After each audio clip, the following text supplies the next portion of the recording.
ಏನಾಯ್ತು ಮಿಸ್ಟರ್? 1 ಗಂಟೆ ಆಯ್ತು, ನೀವು ಹಣ ಸಹ ಕೊಟ್ಟಿಲ್ಲ, ಮತ್ತೆ ನಿಮ್ ಸಹಾಯಕ್ಕೂ ಯಾರು ಬಂದಿಲ್ಲ. ಅದು ಸಾಲದು ಅಂತ ಈ ಮುದುಕ ತಪ್ಪಿಸ್ಕೊಳಕ್ ಪ್ರಯತ್ನ ಪಡ್ತಿದ್ದ.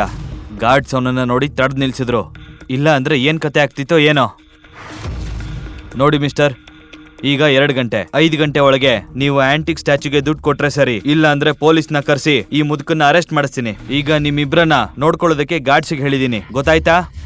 ಸರಿ, ಕೇವಲ 2 ನಿಮಿಷ, ನಾವು ಏನಾದ್ರೂ ವ್ಯವಸ್ಥೆ ಮಾಡ್ತೀವಿ, ಬನ್ನಿ. ಮಾವ, ಇವರು ಹಣ ಕೊಡೋವರೆಗೂ ನಮ್ಮನ್ನ ಬಿಡೋದಿಲ್ಲ. ಆದ್ರೆ ನಾನ್ ಹೇಗ್ ಜೈಲ್ಗೆ ಹೋಗ್ಲಿ? ಆಗಲ್ಲ, ನೀನೇ ಏನಾದ್ರು ಮಾಡು. ನನ್ ಬದಲು ನೀನೇ ಜೈಲ್ಗೆ ಹೋಗು. ಹೇಗಿದ್ರು ನಮ್ಮ ಮನೇಲಿ 3 ವರ್ಷ ಬಿಟ್ಟಿಯಾಗಿದ್ದೆ, ನನಗಾಗಿ ನೀನು ಇಷ್ಟು ಸಹ ಮಾಡ್ಲಿಲ್ಲ ಅಂದ್ರೆ ಹೇಗೆ? ಮಾವ, ನಾನು ಜೈಲಿಗೆ ಬೇಕಾದ್ರೂ ಹೋಗ್ತೀನಿ, ಆದ್ರೆ ಇವರು ನಮ್ಮನ್ನ ಸುಮ್ಮನೆ ಬಿಡಲ್ಲ. ಮ್ಯಾನೇಜರ್ ಹೇಗ್ ಮಾತಾಡ್ದ ಅಂತ ನೀವೇ ನೋಡಿದ್ರಿ ಅಲ್ವಾ? ಹಾಗಾದ್ರೆ ಅವ್ರಿಗೆ ಹಣ ಕೊಡು. ಅವರಿಗೆ 30 ಲಕ್ಷ ಕೊಡ್ಬೇಕು, ನನ್ನ ಬಳಿ 30 ರೂಪಾಯಿ ಸಹ ಇಲ್ಲ.